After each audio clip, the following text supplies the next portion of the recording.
माधवीताईंनी आणि नरेश जोशी यांनी स्वतःची ओळख लपवून राष्ट्रवादी पक्षाला आणि पक्षश्रेष्ठींना फसवलं आहे का?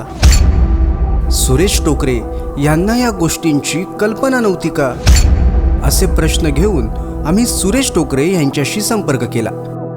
ते म्हणाले, जयंतदादा पाटील यांच्या हस्ते माधवी जोशी आणि नरेश जोशी यांचा पक्षप्रवेश झालेला आहे।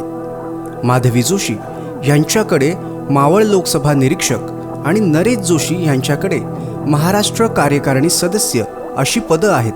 ही दोन्ही पदं पक्षश्रेष्ठींनी नियुक्त केलेली आहेत, म्हणूनच ती पदं माझ्या कक्षेच्या बाहेरची आहेत। त्यामुळे त्यांच्यावर कारवाई करायची की नाही हा निर्णय पक्षातील सन्माननीय पक्षश्रेष्ठींचा राहील। तालुक्यात याबाबत अनेक बातम्यासुद्धा प्रसारित होत आहेत।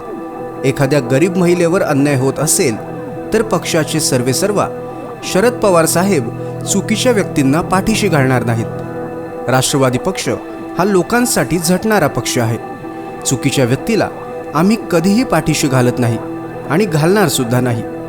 राहिला प्रश्न माझा आणि नरेश जोशी यांच्या संबंधांचा, तर ते राष्ट्रवादी पक्षाचं काम करणारे एक व्यक्ती आहेत। ते माझ्या गावातील सुद्धा आहेत। त्या पलीकडे माझा आणि त्यांचा व्यक्तिगत काहीही संबंध नाही। राष्ट्रवादीमध्ये पक्षफुटी होऊन सुद्धा सुरेश टोकरे यांनी शरद पवार गटाच्या राष्ट्रवादीसोबत राहून काम सुरू ठेवलं। आमदारकीचे दावेदार म्हणूनही सुरेश टोकरे यांच्याकडे पाहिलं जातं। त्यामुळे कोणत्याही चर्चांची गंभीरता उगाचच सुरेश टोकरे यांच्या कार्यावर मलिनता आणू शकते।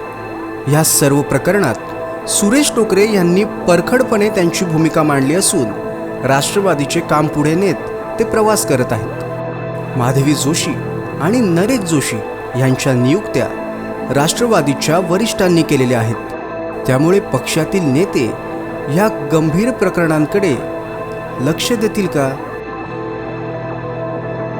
ताज्या बातम्या आणि लेटेस्ट अपडेट्ससाठी आजच सबस्क्राईब करा कर्जत विकास यूट्यूब चॅनलला आणि बेल आयकॉन दाबायला विसरू नका।